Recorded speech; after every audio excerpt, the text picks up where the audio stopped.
I'm into London, people. I nearly got dealt with a hostel, and beach. I didn't flag you. I don't believe in flagging videos. With that over, Thunderf00t's made another video about textual criticism again.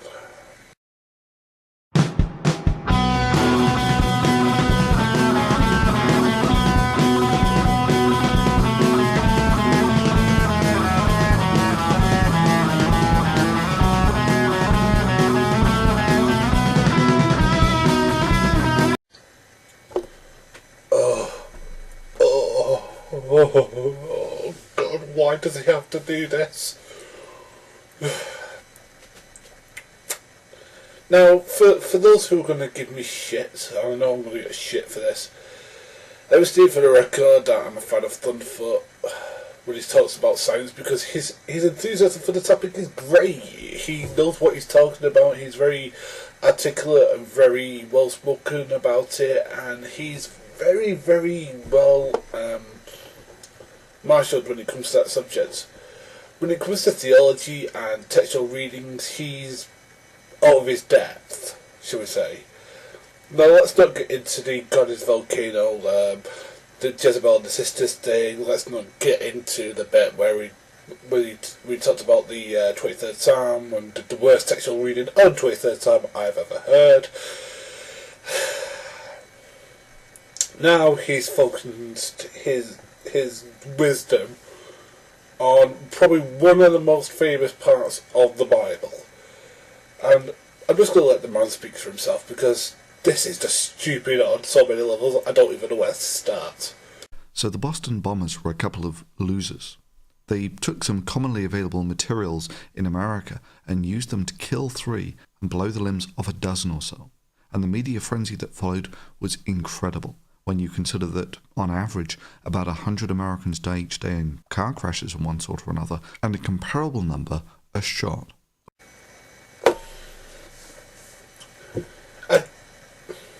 I can't say how disgusted I am by Dr. Phil's sheer, just blasé attitude to something that was a terrorist attack that killed 3 people, one of whom was a little girl, and called them losers. They're criminals. That's what they are. They're nothing. To call them losers, again, what is a loser? You just put a personal opinion onto something that is a tragedy.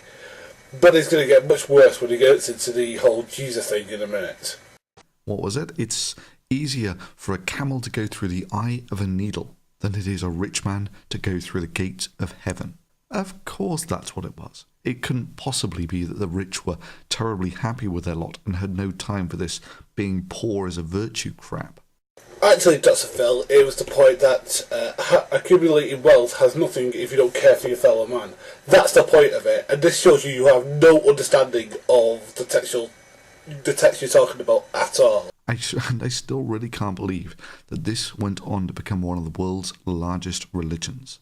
Likewise, look at Jesus' followers. He gathered his disciples from the poor, the destitute, the social dregs.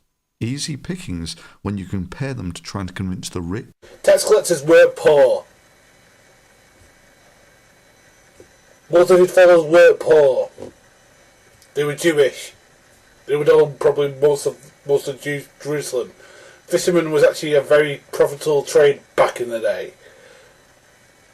Sorry, Thunderf00t, you don't know what you're talking about. The Bible, like Jesus was having dinner at Matthew's house. Many tax collectors and sinners came and ate with him and his disciples. And when the Pharisees saw this, they asked his disciples, "Why does your teacher eat with tax collectors and sinners?" Well, of course, Jesus was the one telling them that it didn't matter that they were sinners as long as they really... Excuse me. What the hell are you talking about? The whole thing is that Jesus didn't have to convince the people who were good already. Who he had to convince were the people who were bad and doing bad things. Namely, the rich. That's why he was talking to tax collectors and people, obviously, like prostitutes and stuff like that, and murderers and rapists, so that they wouldn't do those sorts of things anymore. Because condemning them was would just be a bad thing. He was trying to understand them and get them to understand the point that they didn't have to be that anymore. Because Thunderfoot doesn't understand things like compassion and caring and anything like that. Otherwise, he wouldn't be making a video about religion when a 12-year-old girl was killed now, would he? But the sick, but go and learn what this means. I desire mercy, not sacrifice, for I have not come to call the righteous, but sinners. And there you have it in the Bible, the mantra of cult leaders since time immemorial.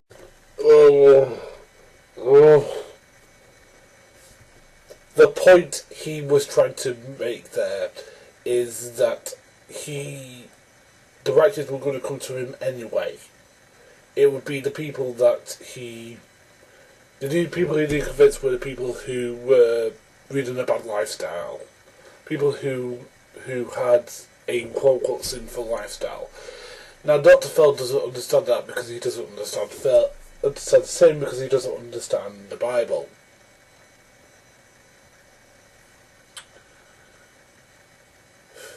Yet you get a creationist for not understanding science. Shame, shame, shame, shame, shame on you. If you know what I mean. Well, sure, they managed to make what looks like a black powder pressure cooker bomb. The sort of thing that a moderately competent fellow could put together in an afternoon. But then again, in America, you have access to professionally made, superbly engineered guns, all easily available with a simple point-and-click interface. Why waste your time with black powder bombs, even if it only takes a little jaunt over the state line to New Hampshire? Because, Thunderfoot, guns are easily traceable. They're easily detectable. You have to register to own a gun. You have to be licensed to own a gun in most states. Whereas to purchase the things to make an album, you don't have to be licensed to purchase that. Even when you purchase that, the people don't even have to keep a record of your purchase. When you purchase a firearm, they have to keep the purchase, the license number, your address, your name, everything. So, and plus, usually with bullets, they can figure out the ballistic matches and everything. So it's about traceability. So again, you see, they're not the slightest children much. They made something that was non-traceable. The only reason they got caught is because of security, because we've got cameras and everything like that.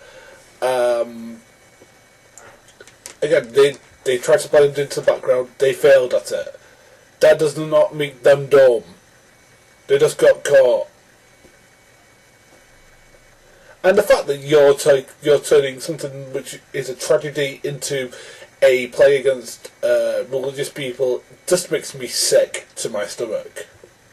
Guantanamo Bay, where the other people purportedly held for being responsible for terrorist attacks on US soil. That judicial limbo, where there have been people kept for 11 years without so much as being charged with a crime. I mean, really, what does that say about your commitment to justice? That you're happy to hold someone for 11 years without so much as charging them for a crime? No.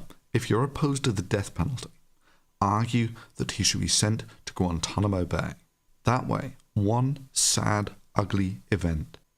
Guantanamo Bay. Guantanamo Bay.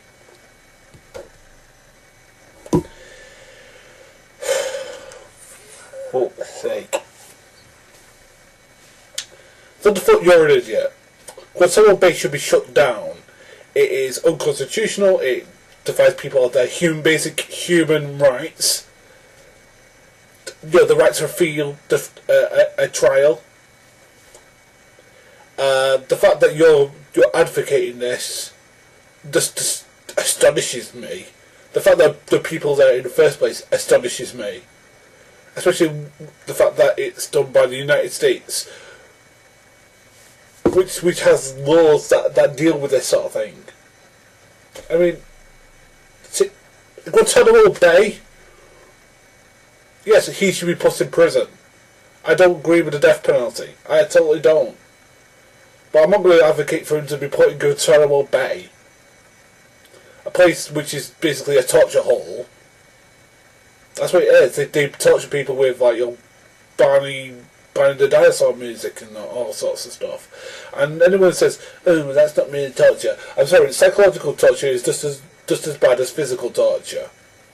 Okay, and I find it funny that somebody who does all the moralising you do about how dare you do this, blah blah blah, talks about sending somebody to Guantanamo Bay without even the judicial process of a trial. And the fact that you support Guantanamo Bay just really speaks volumes, doesn't it, Thunderfoot? Now, I know I'm probably going to get hate from your fans, but I don't care. The fact is that I'm on the right side here, you're on the wrong side. The fact that you're using a tragedy like this to take a pot shot against police you oppose, this speaks volumes to your character and your moral values. I think that the deepest, darkest hole in the entire universe is where is where your soul should be. How about a bit of empathy for the people who've lost a child? How about for the empathy for the families that lost somebody? How about the empathy for people who lost arms and legs and all sorts of it? But no, you have to say they're losers.